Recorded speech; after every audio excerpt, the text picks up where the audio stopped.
Well, welcome to the Good Old Days of Radio show. This is John Tefteller, your host. It's Tuesday. We are in still kind of the New Year's mode here. And today is Tuesday, so normally we do comedy on Tuesday, or sometimes drama or variety, and we save the kind of scary shows or more intense shows for Thursday. We are going to change that just slightly, although not much, because even though this particular show is taken from a series that specialized in very weird, strange monsters and unusual things, the writer of the show was very well versed in other things other than monsters and weird psychoses, and he was able to write on a number of different subjects. Some of them were a lot more lighthearted than his monster shows. So we're going to do a lighthearted episode of Quiet Please, which is one of my all-time favorite weird shows. And this one is weird, but it's not scary. It's just a little bit off, as they all are. It's called The Time of the Big Snow. And since we are in January and there are big snows occurring all across the United States, some places more than others, we thought that it would be a good thing to hear where snow comes from, why it's called snow, what snow is all about. And of course, Wyllis Cooper, who wrote Quiet Please, has his own little take on all of that. And so that's what you're going to hear. So kind of bundle up by the fire if you have one, or turn out the lights, even though it's not going to be scary, but Quiet Please is always better in the dark. So turn out the lights and listen to Quiet Please from January 2nd, 1949, The Time of the Big Snow. Quiet, please. Quiet, please.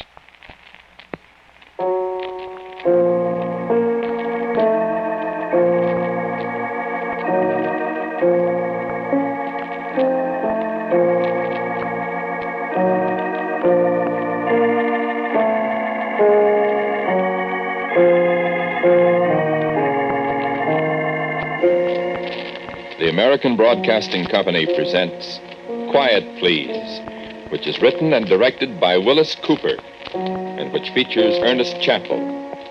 Quiet Please for today is called The Time of the Big Snow.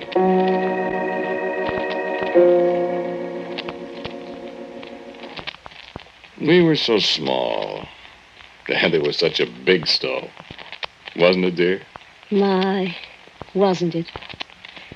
I remember. Remember, it was the day after New Year's. It started on New Year's night. I remember. We hadn't had much snow that year. Only a little Thanksgiving Day. No, the day before Thanksgiving. When you were Miles Standish in the exercises. And I was Priscilla, and Irving Bauer was Wattawamat, the Indian. I'll never forget that. He was the fattest Indian I ever saw. I can still hear him. Now Wattawamat can see by the fiery eyes of the captain. Angry is he in his heart, but the heart of the brave Wattawamat is not afraid at the sight. And then you handed him a bag full of bullets, and he dropped them and yelled, "Ouch!" And his Indian headdress fell off. And Mrs. Mavity was so mad. And then we went out. And it was snowing. Oh, but that was a little bit of a snow. Not like the big one. Not a bit like the big one. I remember Mama was just lighting the lamps, and I looked out the window, and I saw the first flakes coming down. And I said, "Oh, Mama, the old woman's picking her geese." My grandma always used to say just that. Everybody did when it started to snow. And I remember how I wanted to go out with my new sled that I got for Christmas. And my dad wouldn't let me. There wasn't snow enough. I know it. But I was so disappointed. And I sat by the window and looked out and bawled till my dad spanked me. I had to carry in the coal. That was one time I didn't mind it because it was snowing. And it got dark so quick. We sat by the stove after supper and Mama read us Whittier's Snowbound. I remember you told me. The next day, the day after New Year's. When we finally got out. Gee, it was so high. Almost up the top of the fence. Mama said not to go far because it was snowing so hard. Remember? They didn't want me to go out at all. They said I'd get lost. But I said I was going to be with you, with Ted. And Ted's a big boy. He won't let me get lost. We lived on South 5th Street then, didn't we? Mm-hmm. The houses were kind of far apart, kind of back from the street. There were big trees on each side of the street that almost met in the middle and that kept the snow from getting too deep out in the street. I dragged you along on your sled. Me with my new .22 rifle I got for Christmas. There was hardly anybody on the street. Everything was so white, so quiet. We heard sleigh bells, remember? It was Mr. Dittmer. Yeah, the mailman in his cutter. Yeah, wasn't it pretty, Kate, how that old horse of his... Queen, her name was. That's right, Queen. How Queen's hoofs made the snow fly without making any noise at all. Only the sound of the sleigh bells. And we got out of his road, Mr. Dittmer dashed on past Miss Cutter all bundled up.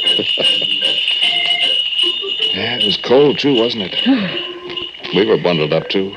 I had on my red tassel cap, I remember. You had on that little squirrel skin muff and red mittens. Mm-hmm. We were 7 years old. So happy. Yeah, it was a long time ago. And my, how the snow was coming down. You could almost see it getting deeper and deeper. We could hardly tell where we were. Was that Morris's house there on the right, or was it Waltmeyer's? It was fun, wasn't it, Kate? Just the two of us alone together in a great, big, white world.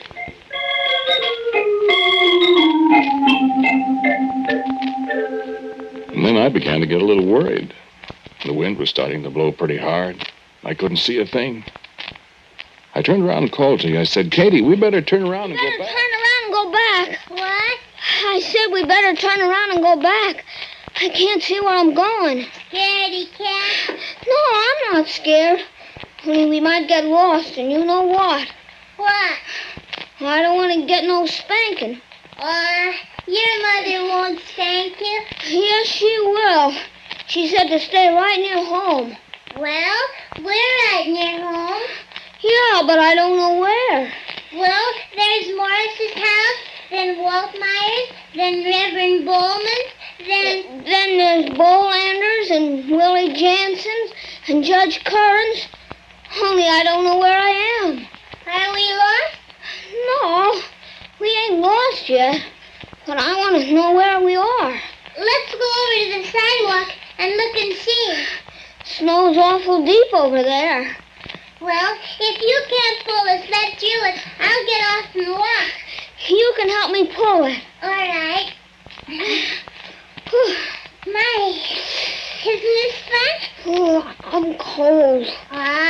Sissy. Come on and help me with a sled. Sissy. Shut up. Where are you going? The sidewalk's over here. 'Tis not. It's this way. 'Tis not. 'Tis not. Guess I know. Besides, you told your mother you wouldn't get lost if you was with me. Well? Well, don't you get me lost. Come on now, right this way. Oh, my. It is deep, isn't it? Sure is. I don't see the trees. They're right here. Come on. My, this is like being explorers, isn't it, Teddy? Sure. Look out for the polar bears. Oh, I'm not afraid of any old polar bears. I'd shoot them anyways. Seals, though. What about seals? They bite. I'd shoot the seals, too, and get you a sealskin coat. I don't see the sidewalk, Teddy. It's right here. Where? In a minute. My, this is deep snow. I bet it's the deepest in the world. Yeah. See, there's a sidewalk. No, it ain't. I told you it was that way.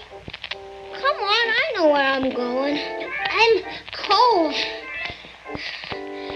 You see? See what? See what, Teddy? Well, stop calling me Teddy. My name's Ted. Oh, did you fall down? It's so deep. Where are we, Teddy? Ted? You scared? No. Well, come on. The sidewalk's right here. No, it isn't. It's the other way. Well, all right, let's see. It's right over there. Gee, if the snow would only let up a minute. Then we could see. Well, I guess Commodore Perry didn't need to see. He's older than us, though. You see the sidewalk? I can't see anything. I'm getting awful tired. Put your arms around me. I don't think I could walk another step. You want to stop and rest? No. We'll rest when we get to the sidewalk. All right. Hang on to me, then. It's this way. No, you're going wrong. It's this way. And then the wind came up stronger. The snow was a solid white wall before us. Of course, it's true we were both very small, but nevertheless it was a deep snow and growing deeper by the second. I don't know how long we wandered, but my legs were getting awfully tired. I was staggering a little. The sled seemed to be dragging us backward as we struggled along. And I admit that I, the intrepid explorer, I was very close to tears. Only the thought of Kate's reaction to my tears kept me from busting out bawling. And then I smacked full force into something solid, and I saw a million stars. Ow! What's the matter? I buzzed in my head. How? I bumped into a tree. A tree? Where? Right here. Ow. Well, anyways, I found the sidewalk. Now we'll see where we are. Maybe if we knock on somebody's door, somebody will take us home. My nose hurts. I'll get some arnica or something from the people in the house. Yes, but where's the house? It's right up here. It has to be right up here. Maybe we should holler. Here, let's do. Hey! Hey, Willie Jansen! Hey! How do you know that's Willie Jensen's house? Well, whoever it is. Hey! Now listen. Did you hear something? I thought maybe I heard a door open. Hey!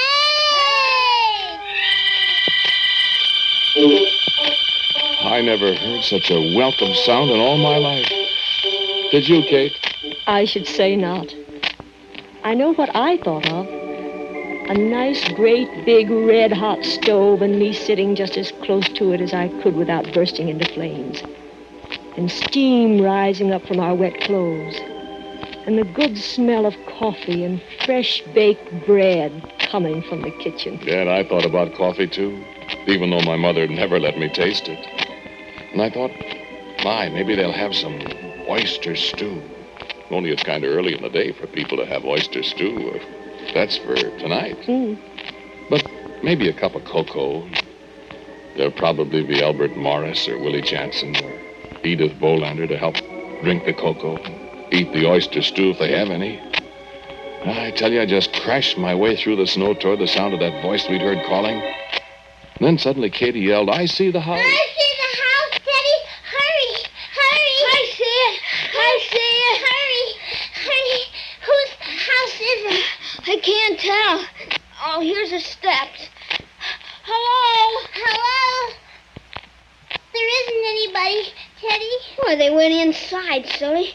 Think they're going to stand out here in the snow and they don't have to? Oh. Well, knock. As soon as I get my mittens off.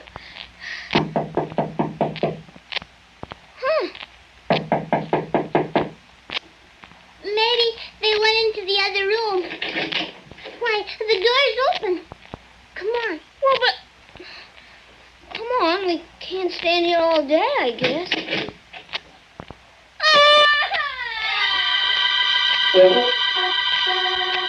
There wasn't any nice, big, red-hot stove. There wasn't any oyster stew either. Or coffee. Or cocoa. There wasn't anything. The house was empty. Katie and I walked into the big, bare, empty room. and it was almost as cold in there as it was outside. Only, of course, it wasn't snowing.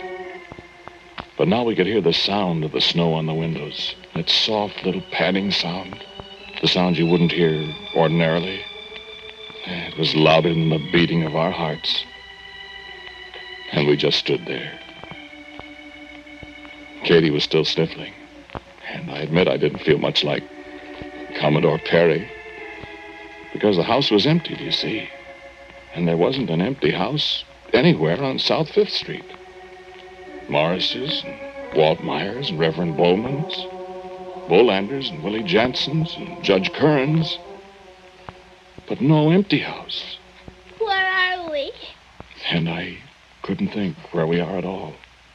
I knew we weren't on South 5th Street, but I didn't know where. Explorers always wander in circles. And I looked around. There wasn't a thing in the room. Not a chair nor a table. Not anything. But the room seemed somehow to look as if somebody lived there anyway. And I said to Katie, I don't know where we are. Maybe we better get out of here. I'm cold. Well, we can stay a minute and try to get warm. But we better not stay here very long. I'm cold. Well, let's sit down here in the corner and try to get warm. At least there isn't any wind. I don't want to go out in the snow again. My goodness, we'll have to, Katie. We'll have to go home. Maybe our folks will come looking for us. Yeah. Anyway, how could we find our way home again? I could find it. I found this house, didn't I? You hit yourself on a tree. But I found it, though. Teddy, put your arms around me. Why? I'm cold. Well, put your arms around me. I'm cold, too. Let's both put our arms around each other. Well, all right. I'm hungry. So am I. Mama was making soup.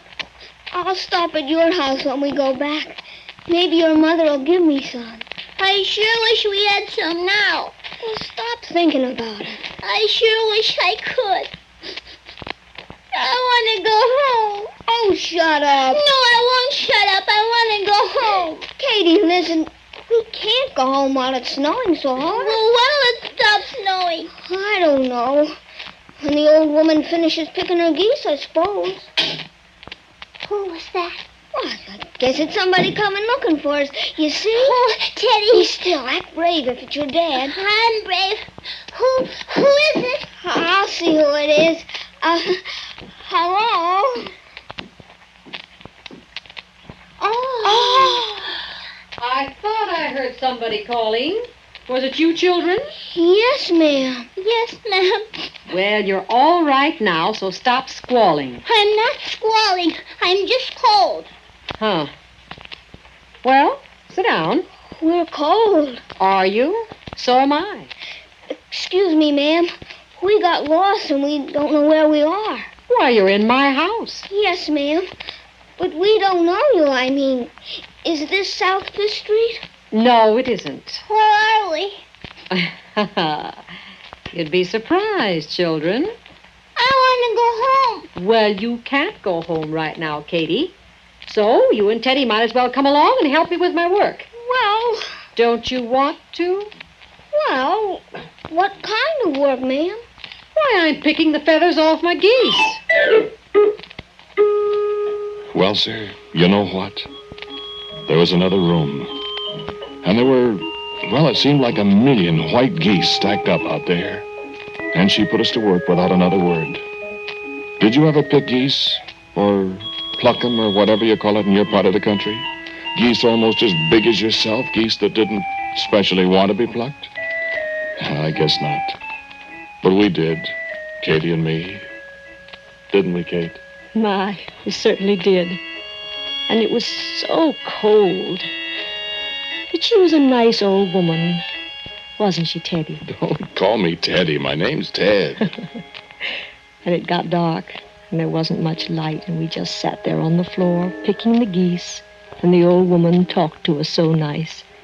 My, how nice she was. You see, if you keep working like that, you won't feel the cold so much, Katie. I do feel it, though. Well, if you'd stayed home like your mother wanted you to, you wouldn't have to be doing all this work, and you wouldn't be so cold. But I wanted to go out and play. I was with her. I wouldn't let anything happen to her. But you did. You got lost. Well, I wasn't afraid with Teddy. Ted? You like Teddy, don't you, Katie? Yes, ma'am. You like her, Ted? well, You two going to get married when you grow up? well, Well, what? I was going to be a fireman, and firemen aren't usually home much, I guess. I don't think you want to be a fireman, Teddy. I know wouldn't want to be one. Why? Too warm. You like cold? You bet. I don't. Teddy, aren't you going to marry me when we grow up? I haven't decided. Well, you are, Teddy. I can promise you that, Katie. I know. Unless What? unless you freeze to death. Oh, Well, I'll try not to let you freeze to death. goody. I'm glad. But I'm pretty cold now. Well, you keep right on working. There's lots more geese to be picked. This is going to be known for years as the time of the big snow. And I need all the help I can get. Do you always pick your geese when it snows? Of course. That's why it snows. You must have a lot of geese. Hundreds. Thousands all over the world. Keeps me pretty busy. You don't have any geese in Africa, I bet, where it's hot. Oh, I have 'em there, Teddy, but they're way up high. Up on top of the mountains. There's always snow up there. Do you have lots of helpers? No, you're the first I ever had. My, there's an awful lot of feathers here now. We need 'em, Katie. I tell you, though, I think we might as well get rid of this bunch. How? Open the window, and the wind will blow them out. Can I open the window? Sure. Oh, boy, No, not that one. This one. The wind's from the north. Oh, this one? And the wind came reaching right in, and the white feathers flew out the open window with it.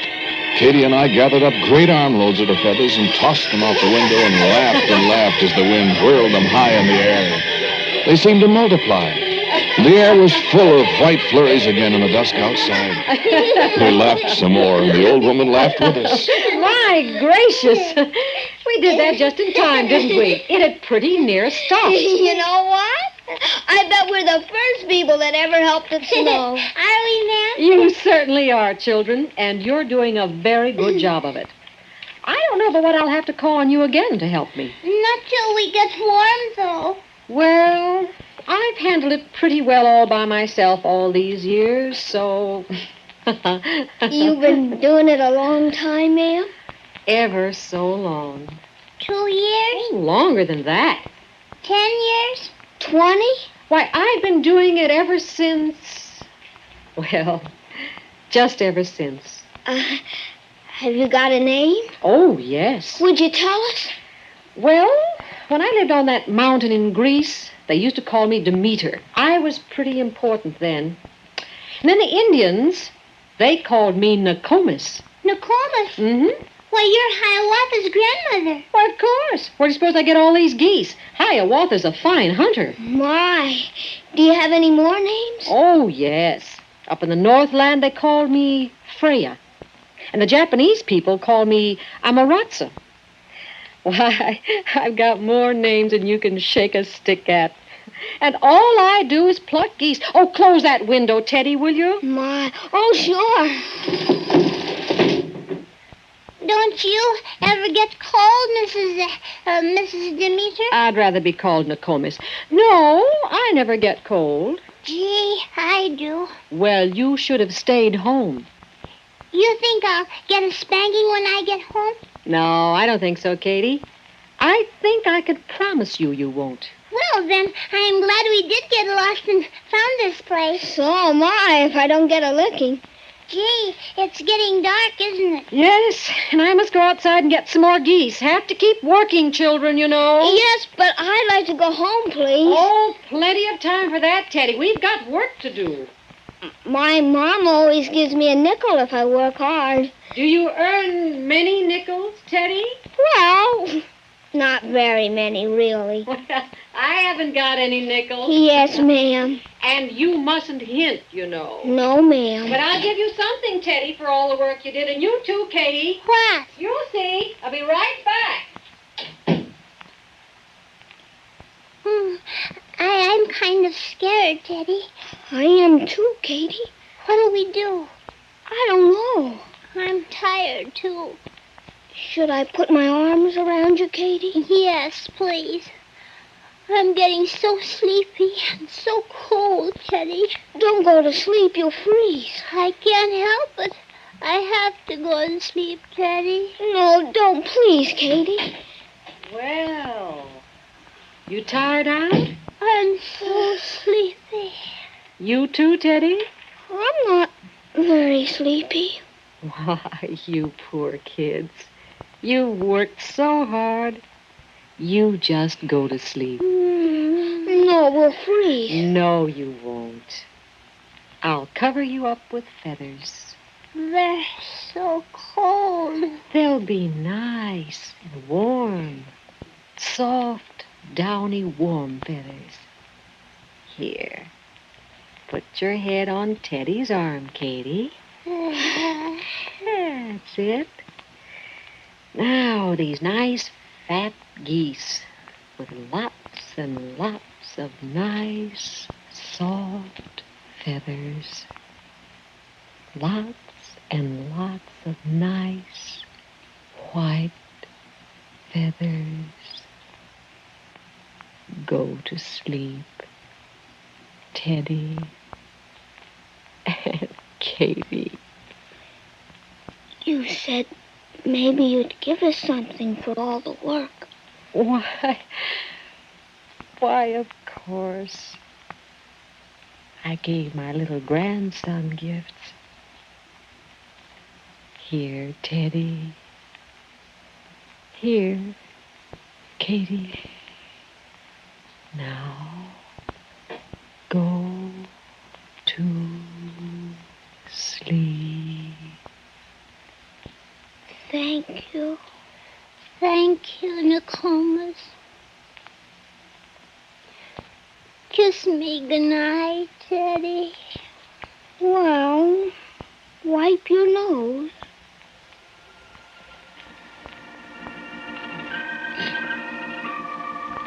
And the very last thing I remember was the feathers. How they were all star-shaped and crystals, not at all like the feathers I'd ever seen. It was almost midnight when they found us, Katie's father and mine, and the blacksmith, Mr. Wright, and Arthur Donahue and his brother Harry. And there wasn't any house there at all. There wasn't anything. We were buried under a huge snowdrift in a vacant lot, not 100 feet from our backyard. There wasn't any old woman either. Just two kids asleep in the snow in each other's arms. And not frozen to death after all. And they took us home. And we had our oyster stew and our cocoa. And we sat by the big stove. And then we slept and slept and slept. And neither one of us ever did disobey our parents again. Did we, Ted? Well, hardly ever, darling. But we never did tell anybody before because they wouldn't have believed us. They'd have said it was a dream. But how could we both dream the same dream? And we did get married just as she said we would. And we still have got that little red clay peace pipe just like Hiawatha's. And the little bow and arrow she gave us. And besides it, wait a minute.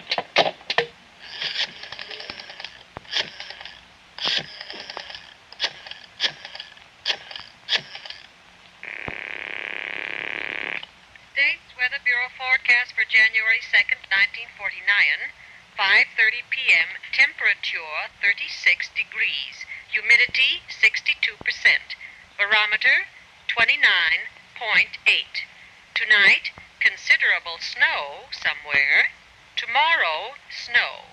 Tuesday, more snow. All right, Teddy and Katie, come on. We've got geese to pick.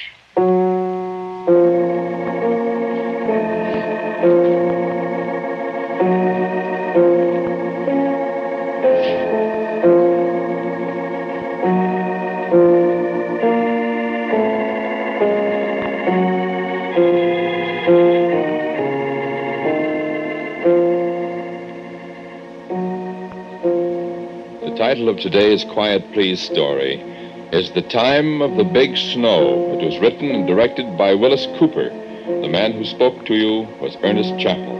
And Kate was Abby Lewis. Teddy was Sarah Fussell. Katie was played by Cecil Roy. And the old woman was Vicky Bola. As usual, music for Quiet Please is played by Albert Berman. Now for a word about next week, our writer-director Wyllis Cooper. Thank you for listening to Quiet Please. Next week, I have a story for you that I call a biography of a character. And so until next week at the same time, I am quietly yours, Ernest Chappell.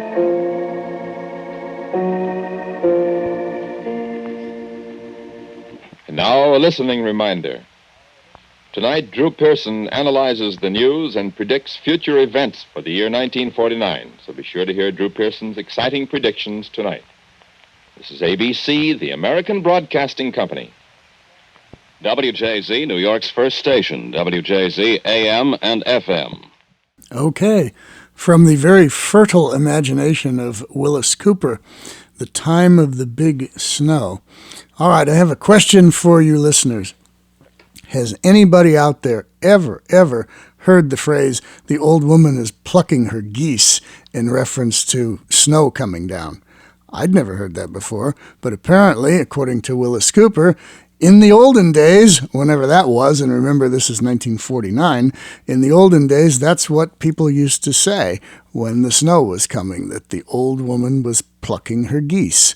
So is there anybody out there, if you're out there and you actually remember a relative, a grandmother, great-grandmother, saying this phrase, drop us a line at the Good Old Days of Radio show and tell us that this isn't just some wacky thing out of Wyllis Cooper's imagination. Tell us that this really happened, because it seems highly unbelievable to me. But okay, we'll see. We'll see if anybody comments on Facebook or sends a note to the Good Old Days of Radio show website, goodoldaysofradio.com. One other interesting little tidbit from that show, I realized that the voice of the little girl is credited at the end to Cecil Roy. Cecil Roy did a lot of unusual voices on Quiet Please. He was the voice of the little alien critter that came riding out of the earth and Thing on the Floorboard, and he's in a number of the other programs.